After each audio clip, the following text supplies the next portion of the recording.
everybody, and welcome to this week's episode of The Blithe and the Blind. I am Joy.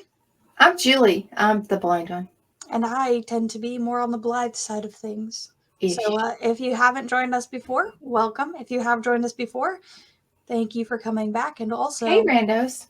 we're deeply sorry that you keep coming back. So I'm not sorry. Not sorry at all. I'm a little sorry. We say weird things. We do. We do weird things and say weird things. But we got lots of randos. We average about 26-ish rando people who find us. So thanks, broskies out there. We appreciate you. For Don't know sure. why. Not sure for sure. So we've been talking about Pride, 80, Pride. Does it happen to be Pride Month? I think Mayhaps. so. Yeah, and it cracks me up because, like you said it last week, and I'm sure we'll say it again a couple times. Sorry, that you got to roll that crap in at the end of the month. You come out in June at the beginning, and you got to roll it back in at the end, right? Go back in the closet, obviously. Jeez. Obviously, we say this in jest, y'all. And sometimes we say things that are a little. It may be slightly veiled in controversy. Like we say things that may be a little controversial to some people, and that's okay. If you're not our people, don't be our people. It's okay. Our people find us, and they keep coming back. So there you go. And last week we were talking about language and how important language was, and is in not just the LGBTQ plus community, June, but in the disabled community, hidden disabilities, visual disabilities. Visible. My coffee hasn't kicked in, y'all. Happy Monday, everyone. You think when you drink a size that's the size of your head, it would be. No, it doesn't. Anyway, so language is important. The difference between visual and visible specifically, but that's not what we're here to talk about today. No. It's like Julie was saying, it's language is very important. Right. But it's this week. I know clearly not for me. No, okay. Points don't matter. No. But this week I know that we promised to talk about the link, I guess the best way for me to phrase it, between disability and pride. Because one of the main things that I know is, for lack of a better term, I guess universal between those communities is that feeling of trying to figure out like who you are, how you identify, and for some people it's, how do you interact with your body compared to what like normal people or other people do. Yeah, body dysmorphia is a big, I hate to use the word disability, but it's a major obstacle that people in that community struggle with, right? And it is a hidden disability because only you can see what you think you see, or don't see, or feel, or don't feel in the shell that you live in. Does that make sense? I think so, yeah. Because it's, like we all have a human shell we live in, so to speak, right? Well, but the way we've talked about trans people a lot on shows so far, and I know for a lot of like my trans friends, sometimes for myself, you sit there and you're like, oh, so this is what other people see when they look at me, and it's like you don't always sit there and go, well, but that's what I want to present to them. That's not that's not what you want to put on the forefront, but it's something that you may not be able to necessarily change in that moment. Yeah. And body dysmorphia is not exclusive to the LGBTQ plus community, but it is extremely prevalent. Yeah, I was going to say rampant, but not in a bad way. Rampant seems to be a negative turn on it, and it's not. It's prevalent. Yeah, not just in heterosexuals, but in the LGBTQ plus community as well.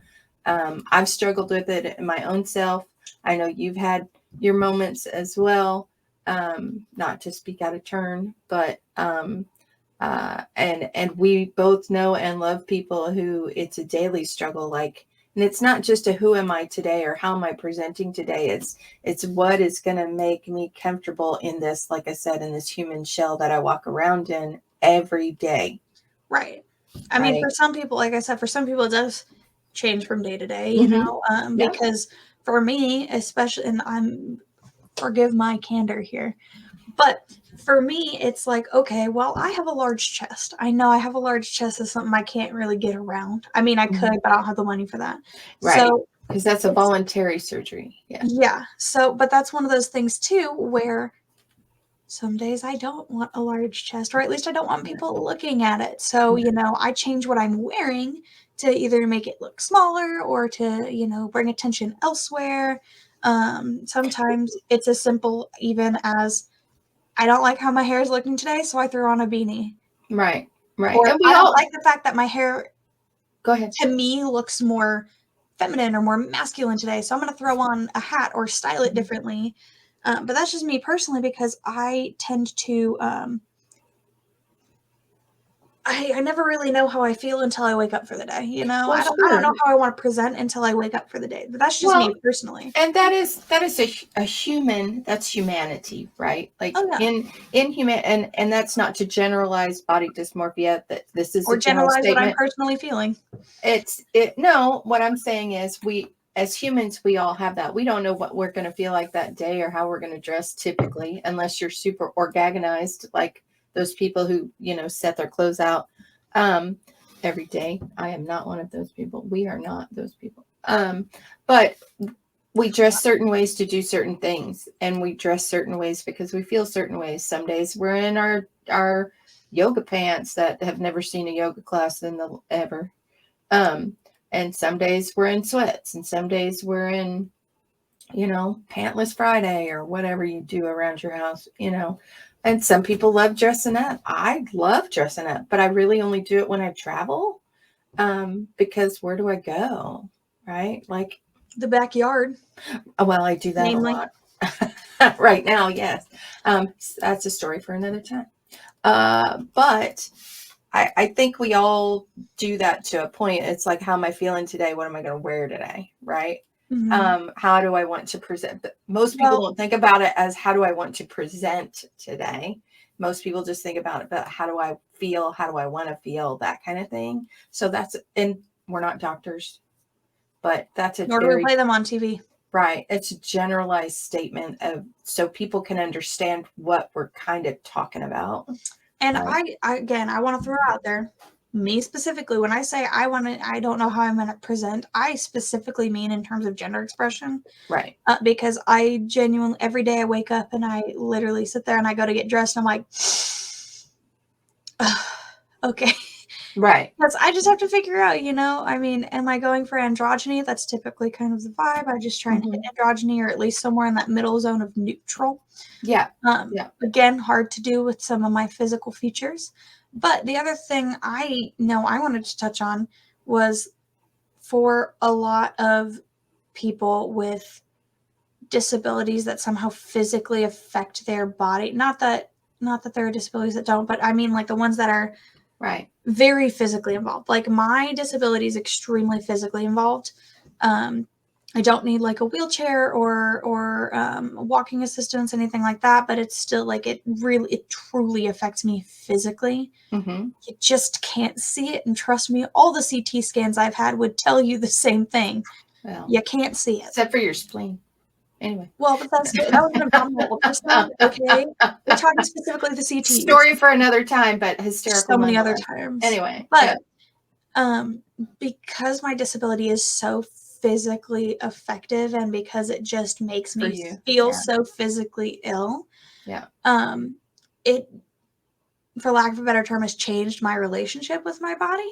And that's something I found a lot in the intersection between the disability community and the LGBT community. A lot of people that I know who identify as non-binary or transgender, it's because they've had to their body is literally shifting. They've already had to face something about their body that's physically different or Yeah. somehow affecting their ability to do certain things that like normal, and I put it in quotes for a reason. Yeah. Nobody's normal. Get over yourself. It's a setting on a dryer, y'all. But like it's interacting with something that normal people, other people don't have to interact with, and trying to figure out what that means for you as a person. And I'm not saying everybody who has a physical disability identifies as part of the LGBT community. Don't misquote me on that. Right. Well, and like we were talking about, we've got, when you talk about physical differences and physical attributes that people in that community not want to, but they shift, right? So there are binders that bind things down. Sometimes they are for want of. Yes. And sometimes it's a step to another step. Yes, absolutely. Right. So, you've got things that bind things down, and that is uncomfortable for hours and hours. It's kind of like women used to corset, and sometimes during cosplay, we've done that where we use. No, it's only when you corset in a bad way that it really starts to be painful. Right. But it's a similar pressure, and after so many hours of that, it wreaks havoc on your body. For my fellow asthmatics, please make sure you're corseting correctly. Yeah. And and I use that as an example. It's not a true for everybody. It's not a truism for everybody. But there are literally physical demands put on the body that are difficult, right? Now let's add that on to when they look in the mirror, when people look in the mirror and they see someone that in their mind's eye is not a correct look, and I use that loosely, or not the person that they feel they are on the inside. That adds another mental trauma or detached experience, right? Then you've got all the voices in our heads, right? And I don't mean that in a crazy way. We've all got little voices in our heads. I always call it my mom, right? Because that's what mine sounds like. Yours probably sounds like your mother. I know, kind of a mix between my mother and my mother's mother. But we all have that something, right? So we have that something that when we look in the mirror, no matter how great we look, no matter how the fit is, no matter how fantastic we feel or fabulous we feel, we hear something that says, oh, take that one thing off, or, oh, are you going to wear that outside? Or, hey, this is the first time you're wearing it. It looks weird on you. Who do you think you are looking that cute all day, and not in the great way? Do you know what I mean? So we all have that, but when you have that dysmorphic or trauma response or whatever to how you look or how you feel or how you should present, that just quadruples how you're doing and how you're feeling and what's going on. And man, is that hard. That's just before you get out the door for the day, y'all. Or just after you get up and take your first potty of the day. That's a lot going on in there, right? And that's... Yeah, go ahead. Well, and I was going to say, and that's something that, I know friends who are early, I have friends who are transitioning. Right. And in the early stages of transition, then I know that hits a lot for people. That absolutely hits a lot for people. And but, you wonder, I have a lot of friends who, if they're having a bad day, they like to look at videos or pictures from pre-transition or beginning transition, and then they look at pictures from recently, or videos from recently, and they're like, oh, okay. A friend of mine actually, and you don't always realize it when changes are happening to you. Oh no. Because you live with it every day. It's like when you're losing weight or gaining weight or whatever, you don't always see it because you see yourself every day. And so, if somebody looks at you and they're like, oh my gosh, have you lost weight? Then all of a sudden you're like, oh yeah, I guess I have. Like, oh, how about that? For parents out there, it's like watching your kids grow up. You don't notice they're growing until they go somewhere and come back overnight. Like all of a sudden they go to grandma's and come back for an overnight. And you're like, when did you grow like 2 inches? Like what happened to you? But it's the same thing, it is. It's the for same people transitioning or people who are people who have a disability that progressively gets worse, yeah, sometimes you all of a sudden recognize it and you feel it, but for the most part, you're like, oh, this is just as bad as it's been, unless Or somebody it's points out gradual. Yeah, that it's it's so been gradual. worse, right? Yeah. But a friend of mine, he started his transition like right before COVID hit. Mm-hmm. He just started getting on his injections, and so he was like really excited about it. I was excited for him. I went with him to pick up his first round of meds and stuff. It was super cool. Very glad to be a part of that experience. And the next time I saw him was post COVID, so it had been a minute, Right? and his voice had dropped, man. Yeah. I mean, like, I called him on the phone just to set up a time because I love him to death. He's very bad at answering his texts. Oh, you know who you are out there. Well, he doesn't watch the show, so Yet. and so he and I were chatting on the phone, and as soon as he answered, I was like, Yeah. dude, it took me a Yeah. second to realize it was you. We were hanging out, and I sent a video to mom, and she was like, who's that with you? Who are you hanging out with? I was like, it's him, it's my friend. And she was like, No way. no shirt, man, like, that's him. And I was like, yeah, that's him. And he got so excited because to him, his voice sounded the same. Like, he noticed he's like, I noticed a little difference. I'm like, bro, your voice dropped like 3 octaves. Well, and like, you hit puberty, you're good. Yeah, but it is that again, right? It's that growth. It's that growth that you don't pay attention to, or you don't think is happening, or it's that slow thing. It's the whole reason people do workouts. Clearly, I'm not one of them. You know, you're supposed to get past the joints hurting and moving on and all that stuff, and then you get used to it, and then you do more, and then whatever. To be fair, your joints just hurt though, so yeah, but you're never getting past that stage. I'm never getting past those things. I wonder why I don't go for more than a month. Yeah, right. Stupid. But you don't notice that, but others do, and that's great. Others notice. This is another part of the community, right? When you go to change to be, and it's true not in the community, but it is definitely in the LGBTQ plus community, that when you start to change to be a better you, or the best you, or more comfortable in you, whatever your you looks like, you're going to gain people and you're going to lose people, because that's growth, right? And that's a hard part, where you start to see people that you thought were going to be your ride or die people, right? And then they start to fall off because they're like, I don't get who you are. I don't understand you. I knew you as well. There's a saying out there, and Joy and I talk about this a lot, is, you know, there are people out there that only remember a version of me that no longer exists, right? So there are people, matter of fact, I had a friend over yesterday who it took her half the time being here. She just kept looking at Joy because she remembers Joy as little, like 4 years old. Time I was like 3 or 4. So yeah, it's been about 20 years. She just kept going, why are you this big? Why are you this tall? You're not supposed to be. And she met Joy's oldest brother when he was 3, and he's in his 30s.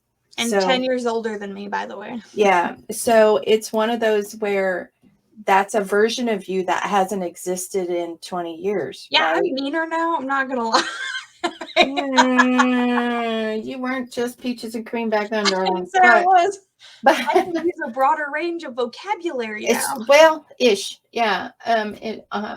Most days. Yeah. So you can connect them now. Entomology. But it just turns into that. That's a hard part of that growth, because you are seeing it in real time that people are falling off or drifting away, or whatever you want to call it, because you are doing what's best for you and they're doing what's best for them.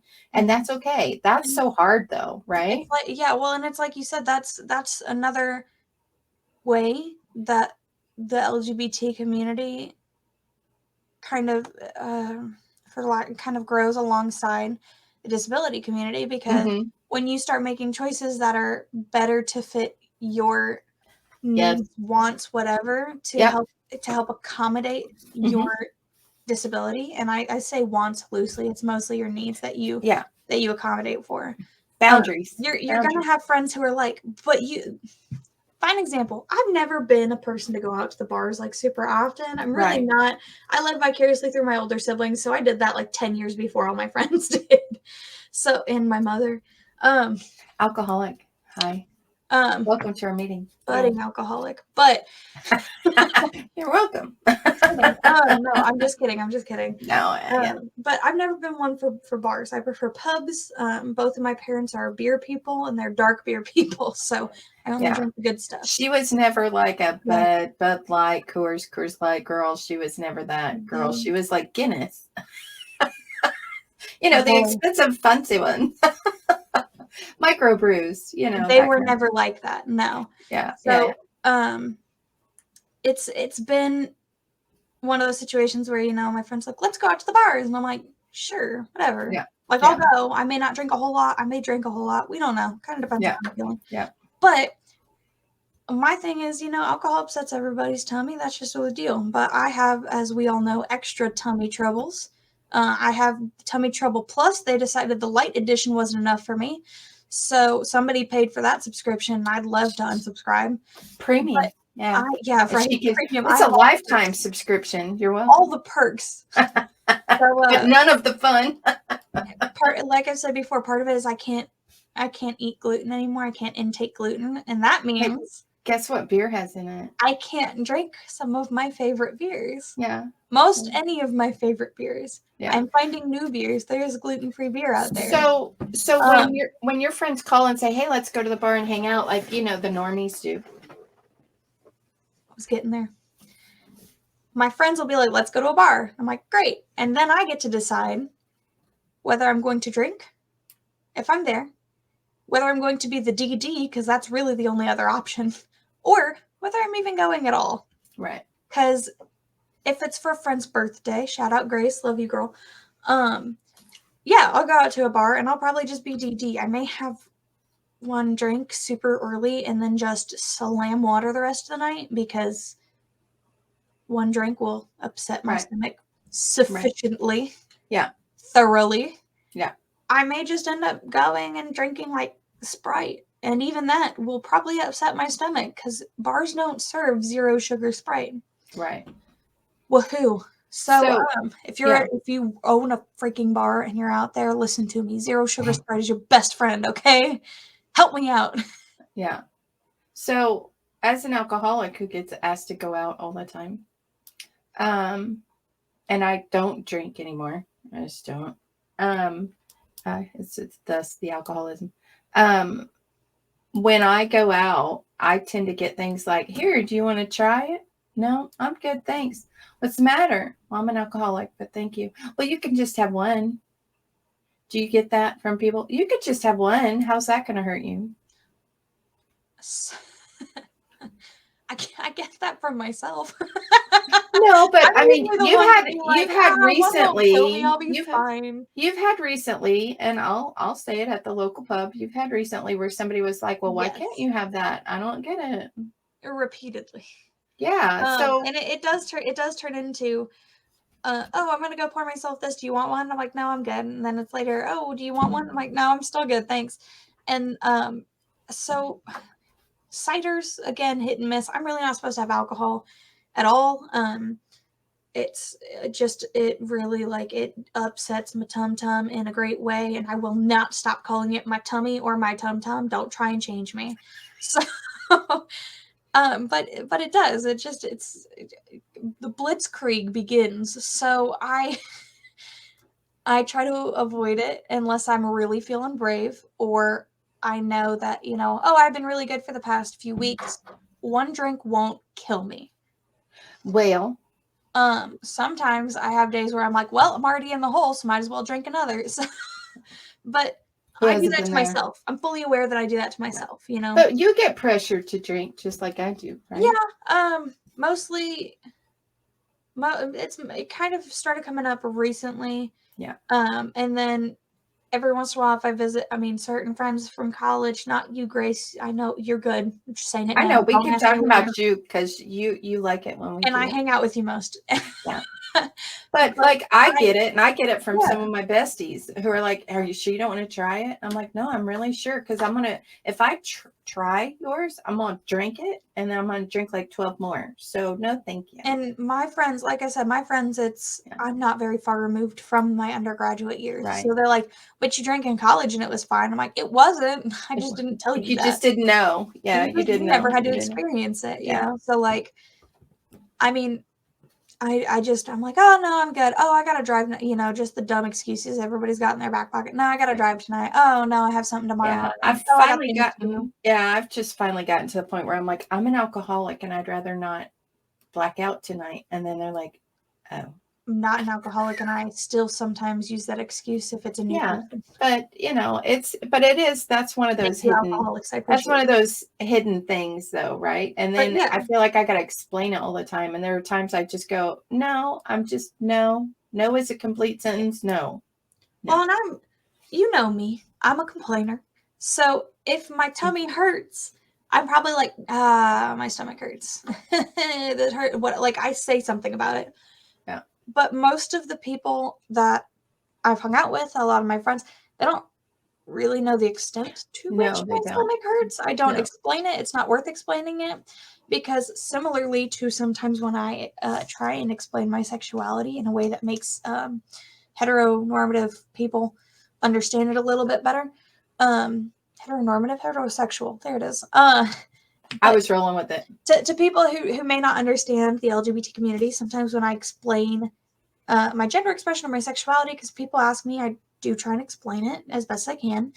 My favorite thing in the world is I get people who are like, oh yeah, I have a celebrity who I think are attractive, but I'd never have sex with them. And I'm like, not the same thing as what I just described. Nope. But I appreciate that you're trying, I guess. Because most people say it in a way of like, oh, but I get it. Okay, I'm sorry, you don't. I'm telling you right now, you don't. No. No. But that's okay. But it's the same way. If I try and describe my disability and how it feels and how it reacts, a lot of people are like, oh yeah, that happens to me when I eat dairy. And I'm like, first of all, none of us are built for dairy. So no. I like dairy. Don't take it. I know you like dairy, but none of us are built for dairy. Scientifically speaking, we were not evolved to consume dairy. Okay. I'm still. But that's okay. I'm proud of you. Let your freak flag fly. So, but it's that same reaction I get. Yeah. You know, it's like we talked about way back when. I'll say, oh yeah, I can't really eat gluten, and people are like, oh yeah, I also have a gluten intolerance, but it doesn't hurt when I eat gluten every once in a while. You'll probably be fine. I'm like, not the last time I ate gluten, it sent me to the ER. Yeah, that's the one. Yeah, that's why I always say when people are like, oh, but a little bit, and I'm like, the last time I ate gluten, it sent me to the ER, and I'd love to avoid that today. Yeah, and that's the part people don't understand. That's the hard line, right? Yeah. That's when they start understanding the severity of when I say, no, I can't have that. I can't have that. Right. Unless somebody wants to take me in an ambulance, we're not messing with it today. Yeah. And I try to, for people who really want to, play along. So for my I have alcoholism. I've got, cause I'm a fantastic person. I have the alcoholism. I have addictive personalities. I'm neurodivergent, which runs with ADD, ADHD, all that stuff. I've got vision loss. I've got a muscle disorder. So most of mine you can't see most of mine. And most people don't know. You can't see a lot of things. Right. And I can't see a lot of things. It's a true story. High five on that one. That was a good one. Comment for the episode. Yeah, that was a good one. That was a good one, actually. That was really good. But I have to explain, and I say have to loosely. I spend most of my time when I'm out educating people one way or the other. And I know it's how exhausting that is because I do it every time I leave the house. We were at a get together last night and I ended up explaining something a couple different times. And it's just that way because people don't understand it. But oddly, people are comfortable enough asking me questions, which I will answer. it is exhausting. And You are I the will keep, Lorax. You speak for the trees. and I speak for me and my personal experience, but I know a lot of mine from dealing with my community, a lot of my stuff is universal, right? And with the LGBTQ plus, a lot of it is universal in the explanations, in Or at the, least relatively universal. well, I mean, it's the explaining, it's the teaching, it's the educating, it's the, like we said last episode, you know, this community has been around since humanity has been around. Mm-hmm. The fact that we have to over educate people on the community that has been around as long as humanity's been around is insane, to me, and it's frustrating, because of all the phobias surrounding this community for zero reason. So it's one of the things that the more we can talk about our experiences and how we have to deal with them, the better off our, other people will be. To be fair, and I say this lovingly as a queer person myself, the queers can be scary. Well, It can be a lot, man. It can we're get a lot. Yeah. overwhelming. That's the word I'm Yeah. looking for. It can get overwhelming sometimes. But Well, I mean, because you have to teach yourself, right? Like, yeah. I mean, there's books and stuff. There's self-help books out there for everybody. The largest section in any bookstore, think about when bookstores were big. The largest section for a long time wasn't fiction, nonfiction. It was self-help for a long time, because people need it. But it's one of those things to me too, where I mean, I guess that's again just another way that Mm-hmm. you can see why, and I'm not saying this as all the time, every time on every Right. issue this stands, but oftentimes the disability community and the LGBT community work very well together. Yeah, they And they do. get along pretty well most of the time. I can't think of any big feuds or anything like that. But Right. I mean, I'm not saying all the time they see eye to eye on everything. That's just not true. No, but we But fight similar battles. yeah, Yeah. and it's because for both groups there's stigma or fear or something that is making it so you have to explain Stigma, fear, yourself. You have to phobias, explain your friends. You have to explain why stereotypes, you deserve to be treated like a person a at human. Yeah. all. Yeah. And it is so frustrating and so irritating and so exhausting because you're dealing with everything else that comes with Right. being a part of that community while also telling people, hey, we're people too. And everybody's like, we'll think about it. Yeah. So even last night at our little get together, it was at a friend's house. They do a Shindig, thing if you every will. year, and it's really cool. Love this little 10 out of annual 10. thing. But I show up 8.7 out of 10. last year. I showed up with my cane, and it freaked everybody out. Oh, And yeah. the host came up to me last year and was like, "What?" Like I've known this guy for a long time. Did you fall And apart? yeah, he was like, "Did you have a surgery? Are you okay? What's going on? Like, what happened?" And I'm like, "Well, it's been all over Facebook, so I'm not sure how you missed it, buddy." But, and then last night I chose to keep my cane in the car because it's pretty open and not a lot to trip over and that kind There of were stuff. people there to help just in case. Yeah, so I could take an arm or a shoulder or whatever, but I immediately felt stared at because I had my hand on your shoulder pretty much, or your arm, and you were telling me what was going on, but there was a group of people Yeah, the that freaking college-aged kids. that were all staring, Every time. and it was a lot of whispering and staring. And instead, at one point I really thought about going up and just going, if you have questions, just ask them, just ask. But they were younger people, like very young college students, Like college. just entered college kind of stuff. Yeah. And so I'm New not to the quite world sure. at large, if you will. Yeah. So I don't think they've ever seen or witnessed or been around a blind person before. Doubtful.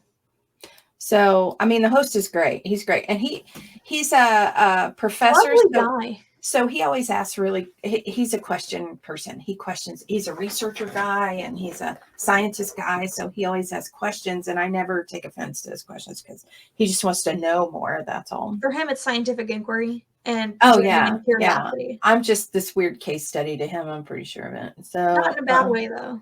well, I mean, not in a great way. Necessarily in a bad way. Not in a great way. But and like I said, I think it's one of those, but it does get a little exhausting to know that when you go somewhere, you're going to get gawked at, you're going to get Questions. questions, you're going to get asked, you're going to, because there are things I can see and things I can't see, and what does that mean to be blind? But it's no different than, like, I know you get questioned, maybe not verbally, but you get questions like they, she, he, what's going on, Well, what's and happening. I Even your don't. siblings sometimes ask. It's like, so what's up? It's like they Well, don't know. yeah, and my biggest thing, again, I tend to throw out there, I don't really care what pronouns you use for me. It's hard to offend me with pronouns. But as some of you may have heard earlier this episode, um, she was referring to me as she. I just kept saying they. They, yeah, It's because, okay, well, today I'm telling you, yeah, I would like they them pronouns, please. yeah, Like that's how I'm feeling today. But for the most part, you're gonna just refer to me how you refer to me, and I can't do anything about it. yes, And I know that she's not doing it out of malice or forethought. no, It's a habit. yeah, For the past 22 years, I have been, this is my daughter. She blah blah blah. yeah, It's a force of habit. yeah, yeah. I know that. It's like we talked about But last time. It's not like she's sitting there and intentionally being like, "This is my daughter." The end. No, no, I don't. no, and you know that, Yeah, and and that's why I just throw I it out there am, and I just keep going. yeah, and the more you watch, I am. Joy knows I am her biggest supporter, like Fair. biggest supporter. So when I do that, it is definitely not a malice thing at all. When No, I'm and being that's when I'm being malicious, she knows. they know. See, Like I said, force of habit. That's why I just say it and I keep yeah, going. Because that was supposed to be funny, and it ended up turning on me. So there you go. it was funny, just not in the way It intended. was funny, and then I look like a poop head. No, then it actually looked like accidental malice, and I'm kind of here for that. So do not edit that out. But no, I won't. But the point being, even your biggest supporters can screw up, and that's Oh yeah, okay. hard. It happens. Because But once again, it goes back to watch previous episodes. Intent, but I right? It's also all about know, intent. and this is a big thing we haven't touched on yet, and I really hope Yeah, we can touch on a little bit sure. more next week. Yeah. I kind of want to do a video about LGBT safety, Yes. as well as disability safety, Mm-hmm. because I have friends who will, still cisgender me, and I'm going with it. Take the term and run. They will cisgender me to their family because they Oh, know it'll be safer when I'm around their family if they just continue to use the pronouns everybody expects them to use. yeah. I do And it I just know when I'm for walking into those stupidity. situations, Yeah. that's Yeah. okay. I don't care. Yeah. I know it, there's some of my family members where it's easier to just cisgender me and roll with it. Yeah. And I don't make a point of being like, I don't listen, they're not gonna change. They're not gonna change. Right. They're not gonna change. The old people really won't. The old But people I'm really well, won't. not I wasn't even specifically referring to them. But what I I'm know. saying is I like was. there's certain family members where I know it's not like a physical safety thing. It's just generally overall easier and safer. Yeah. Just like blanket Mm-hmm. to just roll with it and be like, yeah, oh my gosh, haha, funny. Oh, I'll dress maybe a little bit more femininely if I'm going over there because it gets them to not ask me questions that I don't want to answer. Yeah. Or I'll just dress how I normally dress. And if I get a question, then usually it's about my tattoos. So it doesn't It's matter true. anyways. It's true. Yeah. That is true. That is But true. again, there's a safety factor to it. Mm-hmm. And Yeah. there's a safety factor to disclosing hidden disabilities as well. Not that there's anything unsafe about disclosing my disability I talk about the most. Most of you have probably figured out what it is if you don't already know. I still will not name it because I don't want to. No, and that's your choice. Yeah, and I think safety in both communities is a big deal. Yeah. And you and I talk about this a lot. Once again, there are times I use my cane and times I don't use my cane, and times that I even on my worst of days, I will not admit it's the worst of the days, because it's a safety factor. It helps other people feel better, not me. And I have never really been one to care what the others are thinking of me. But since this diagnosis with vision, I'm hyper aware of how I'm seen, whether that is as professional or as capable or whatever. Those are big things. Capability, accountability, capability, uh, um, independence, all those things are big deals when safety is concerned. And just safe, like, am I going to be am I going to be physically safe in this environment if I use my cane or if I trip over something Well, and again, it's something I want to explore more next week for sure. But we've also kind of touched on it already, where, you know, somebody might come up to you and just grab your arm and be like, let me help you, when you didn't ask for it. Or for wheelchair users, I know y'all get it a lot, where somebody just starts pushing you. Or they just leave you somewhere. Yeah. And that's just, I mean, again, we'll talk about that more for sure in future episodes, but that's just not, that's part of what we're talking about in a safety sense. The other part is, you know, okay, if I disclose, like for me, if I disclose my hidden disability, I got a few options here. You know, somebody could use that information for some reason against me in some way. They could use, I've had already people who I've been like, oh yeah, I can't eat this or this. And they sneak an ingredient in there that I'm not supposed to eat. And then they're like, but did you notice it? And I'm like, yes, because I just spent 45 minutes and you now have to clean the toilet. So that's on you. Why would you do that? You know? And it's like, some things I just react poorly to. Some things, again, they could send me to the ER if I eat them. Well, and it's not even necessarily an allergy. I mean, I guess it is, but it's not. It's hard to explain. It's not an allergy. It's not an allergy. It's a sensitivity between sensitivity and an allergy. You know, there's somewhere between there. You just shouldn't have certain things. And there are other, like one of my granddaughters, not ours, we don't have one, I have one. My niece or granddaughter. So she doesn't, she has a feeding tube, so she doesn't take anything orally, and people want to try to give her things. It's like, nope, you can't, she will die if you do that. Yeah. So she'll literally choke and die. Yeah. It's not funny. Like don't do it. Yeah. Well, almost 3. But the point being that, you know, unlike other normal little people, you can't just try to give them something. Right. So, but no, I think that's a great thing for next week, is to talk about safety and independence. Those kind of go hand in hand, because, you know, you can be totally independent and then fear for your safety. And for those who don't realize it, safety is a huge issue in the LGBTQ plus community. So, and if you don't realize it, trust me, you will by the end of next episode. Yeah, it is a daily issue. We're not gonna. Disclaimer: we are not going to get political. No, I refuse to get political. I may refer to a couple of recent political events that have affected safety, but I will not be talking politics. No, we're not a political. You're not trying to talk politics in the comments. I don't want to hear it.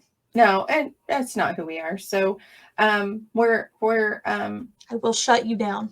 We're not sponsored by any political party, nor will we be. So, there's that. But yeah, so I think, you know, the disability and pride run together, or disability and the handicap accessible community and LGBTQ plus community. There's lots of stuff we can continue to touch on that, whether that's like just months worth of material, man. personal, physical difference, similarities, or in the community as a whole. We have lots of similarities. We'll get a little more into that and talk about safety next time, right? For sure. Yeah. For sure. Side note on the for sure's, just because if you're looking for something fun to watch and you don't need a whole lot of brain power to do it, On Disney Plus, also not sponsored in any way. Not a sponsor. There is a little series about the Muppets, and it's about the band from the Muppets called Electric Mayhem. And if you don't know, look them up. But watch the series. It is a feel-good, silly, laugh out loud, absolutely no brain power needed. It's the Muppets, man. It's the Muppets. You gotta love the Muppets. But it's literally just about Electric Mayhem and their backstory and who they are now and all that stuff. Totally worth your time. Animal. Yeah, I mean, who doesn't love Animal? But one of the characters in there, Janice, she accidentally forms a cult. They're called the Spoiler. I know. But it's One Piece. But they're called the Forsurelians because she says for sure all the time. So we may have latched onto that. And stoned, man. Yeah. So totally worth your watch. So if you're looking for something fun to watch besides Bluey, always recommend Bluey. Always Bluey. Always Bluey. But that's a good little series. Hopefully they come back with a season 2. I would be excited to see that. That'll be a good that would probably be really good. In the meantime, I think we're gonna wrap her up for right now. Or unless you got something else. I'm kind of done. I'm tapped. I know we had said something about possibly sharing more queer YouTubers, but we ran out of time for that today. We'll do it again in the future, I'm sure. It's just who we are as people. Yeah. But like I said, so next time we're going to be talking about safety for LGBT, how important it is, safety for disability community, how important that is. Watch Bluey and watch the Electric Mayhem series. Disney Plus, still not sponsoring us. Yeah. So watch Bluey to heal your inner child, man. I mean, happy Pride Month again. Thank you guys for being with us, for joining us for the show. We appreciate seeing those of you return every episode. Come on. I'll say it. Calm down, lady. I love that. Keep it queer, and we'll see you back here next week for the next episode of The Blithe and the Blind. Bye, guys. See ya.